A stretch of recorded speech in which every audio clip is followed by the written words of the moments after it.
Welcome to ConfluxHR, your all-in-one HR partner. Today we will learn how to sign up with our company details on ConfluxHR. This will be the very first step that an admin or the HR of your company needs to do so that the rest of the tasks become easy. After the email address has been verified, we will land up on this particular page. We need to put in our details here.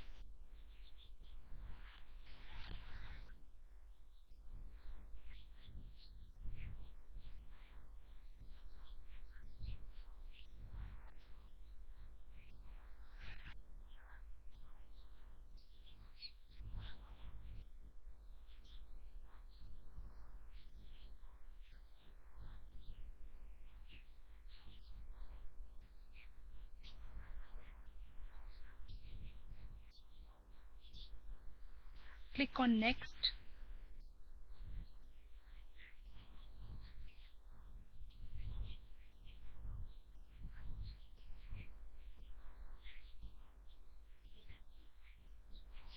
We need to again go to our registered email address and verify.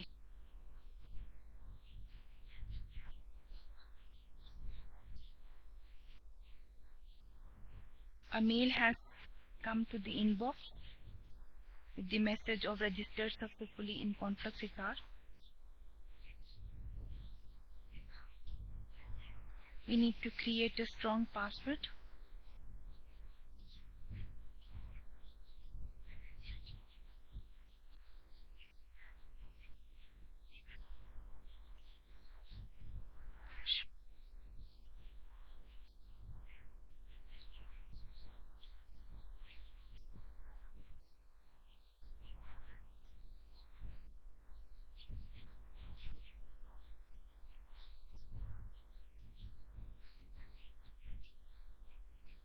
The password has been set successfully and we have now landed on the dashboard. This is how the dashboard would look like.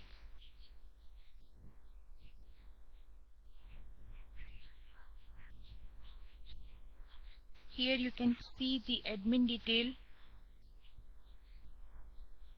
the mail ID, name, an option to change password, payment and subscription detail, and then logout option. The very important activity that is to be done next is to fill in the settings. A detailed video on all the other settings has already been created. Please check on the relevant links. Once we are on the settings tab, we will see number of subheads here wherein the details need to be put. Let's start with attendance.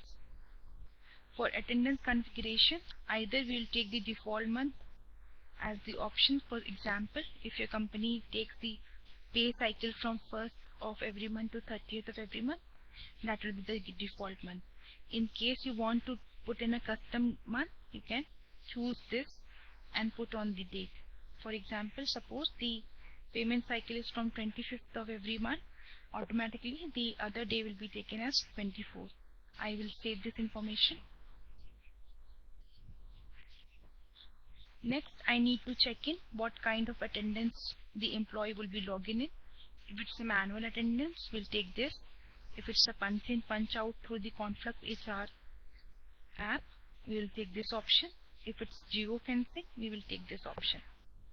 For punch in, punch out details, sample, working full hours, working half hours, maximum overtime, minimum half day working hours, minimum full day working hours, and before shift start timing.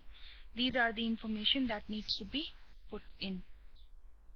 Working hours full day will be supposed say 10 hours. Working hours half day will be supposed say 5 hours. Maximum overtime I can take 2. Minimum half day working can be 3.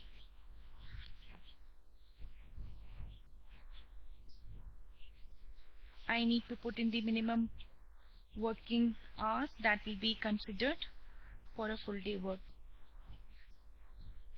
and I need to put in the exact time before which the shift would not be starting.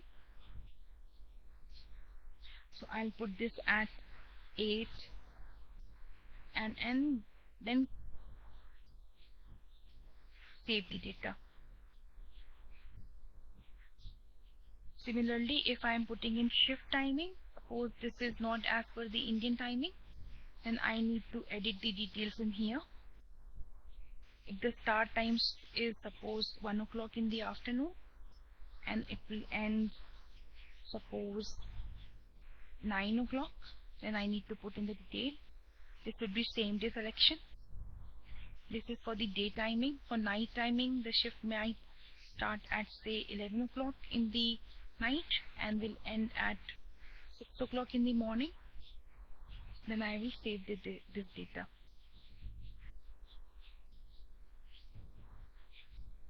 Accordingly, I need to fit in the weekend configuration. If we are taking Sunday as by default the weekend, this is automatically selected. But if suppose I have some other weekend configuration, I can edit the information from here. I will be taking second Saturday as well, or say we have a policy wherein second and fourth Saturday along with Sunday is taken as weekend. I can check these boxes and save the data. All this information are now into the system and this will be synced automatically in the attendance calendar.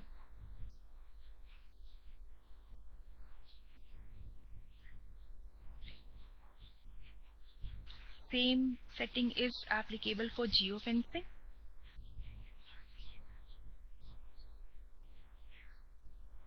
I will save all this data. Next in, I need to put in the leaves and the holiday. For example, by default, if there is a calendar which is followed, I need to put in this particular option.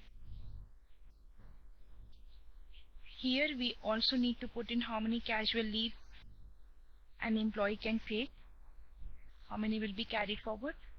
This is by default. Privilege leave, PL 8, carry forward 0. Sick leave, how many do we give to your employee? That data needs to be here. Suppose I need to put in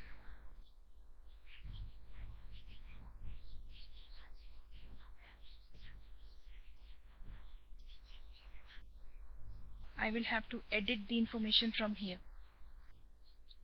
For the default type, if suppose we are giving casual leave as 5 and I'll be only giving 1 as carry forward, privilege leave we can give as 5 and 0 will be carried forward.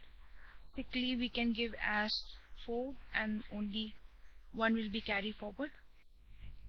If in case this is not checked, the monthly leave balance will not be carried forward. I can add any other leave here by clicking on this plus button.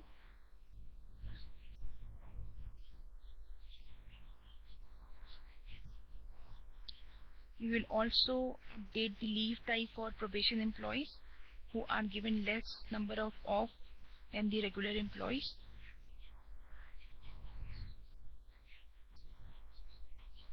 You can see the details by clicking on this view monthly leave. This will give a snapshot of the data of the leave that an employee can avail. I can edit this data as well from here.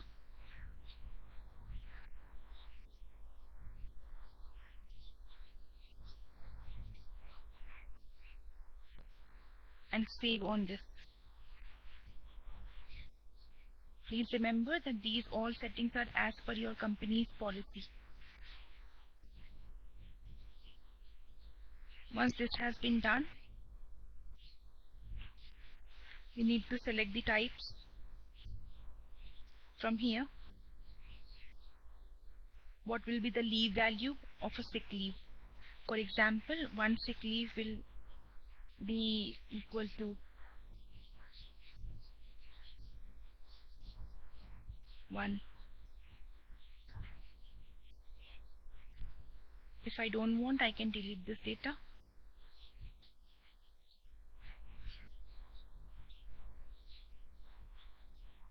If I click on this particular tab, I will get a leave bucket configured. Here I need to put in the holidays that our company will be giving. For example, we are giving holiday for 2nd October, that will be Gandhi Jayanti. This will be every month,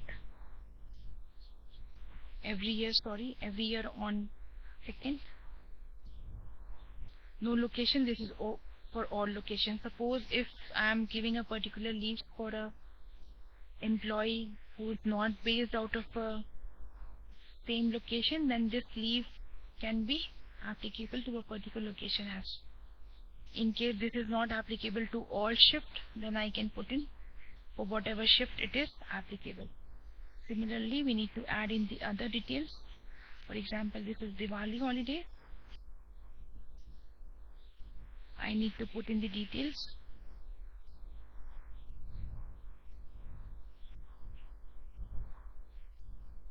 This will be again for all locations, and this is for everybody. I will continue by pressing the button from here. This data is now saved successfully. Accordingly, I need to put in the department and the designation. Click on Add New Department. Put in the details. It will be Research and Development. For example,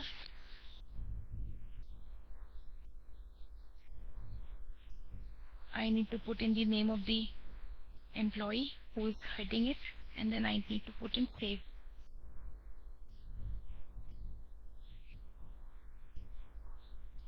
If we need to edit it, just click on these three dots, choose the Edit button, and update the data.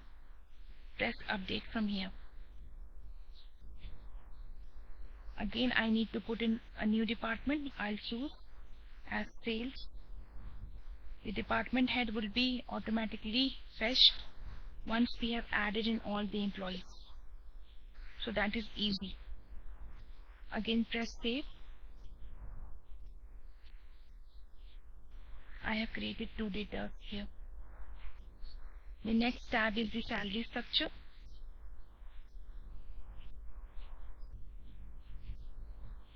This is to keep in mind that the total percentage of this particular calculation should not exceed 100%, otherwise that will be different.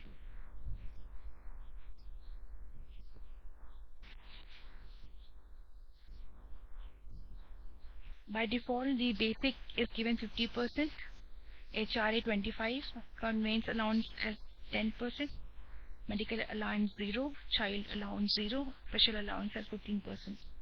But in case I need to customize it, I will customize it by clicking on this tab and putting in the data. If suppose I want this to be 45, going back, I can edit the PF value from here. If employee is giving 12%, the employer will give 13%. So in case I am taking this as 13, the employer will be giving 12%. This is updated. Similarly, if the ESI, the employee is giving 0.75, the employer is giving 3.25, and it is only applicable on a certain amount. If I am changing this, I need to put in the data according to our company policy, and I will update it.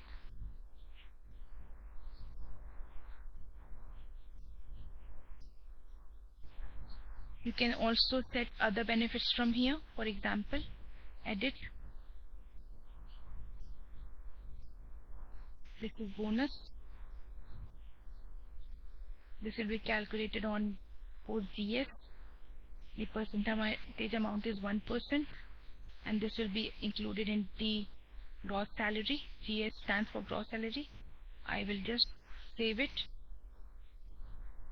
All this data is now into the system, and the salary will be calculated accordingly. The next tab is configuration.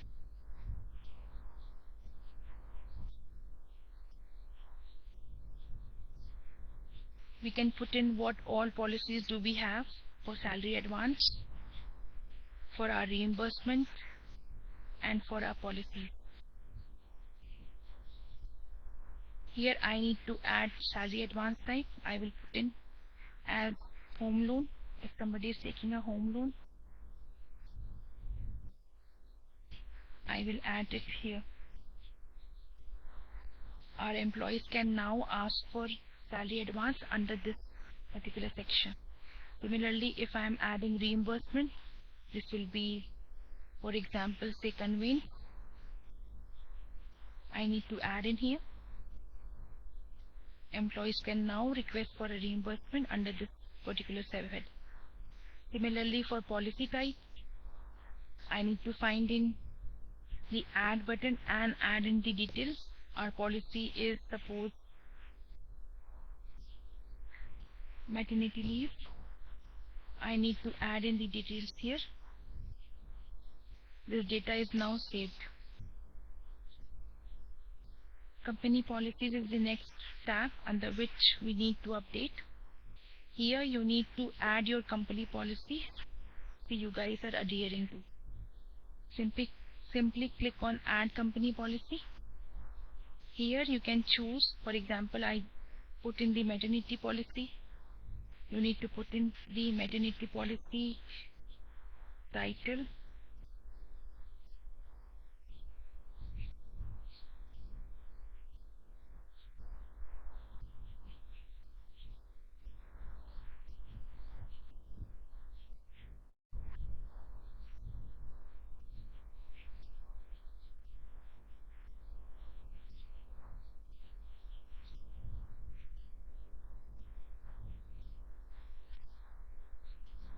The file is now uploaded. I will save it. This is for everybody's reference.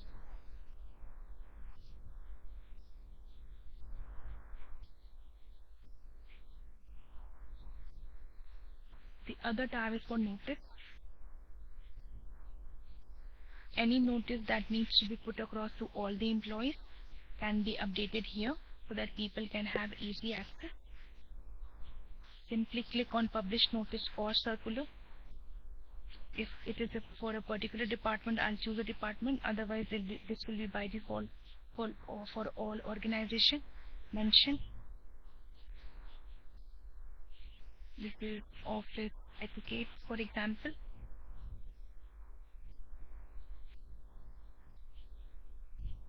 This is circular number 0010. The subject is office rules and regulations. This is the published date. If I need to choose it to be published on, say, another day, I can just choose in the details. Here again I need to put in the file, the relevant file.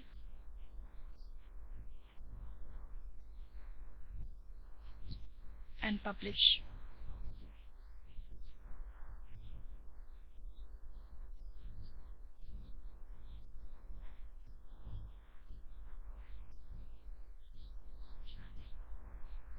A very convenient feature of ConfluxHR is that we can upload our letterhead in this particular section,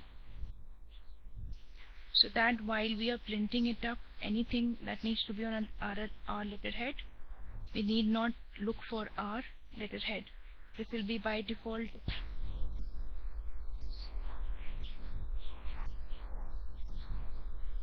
This is the letterhead.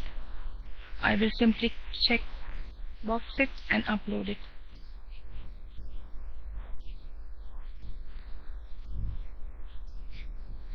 The letter has been uploaded successfully. I can also add in the digital signature of, say, a person who is supposed to sign documents on behalf of the company. I will simply upload a picture of the digital signature here.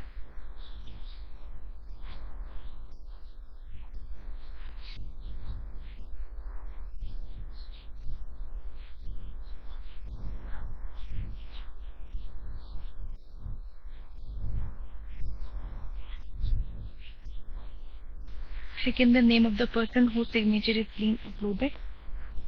Press upload.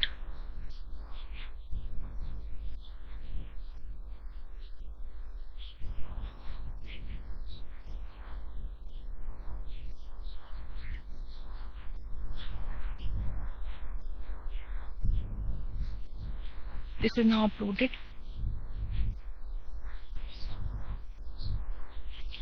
Here I need to put in an email signature which goes on in a number of email IDs.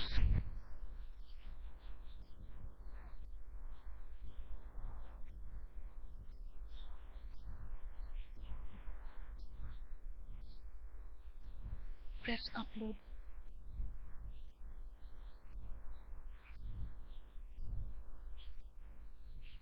This section is now complete.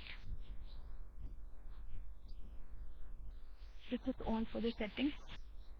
In case you have any other queries, please drop in the message on our email ID for support. Thank you.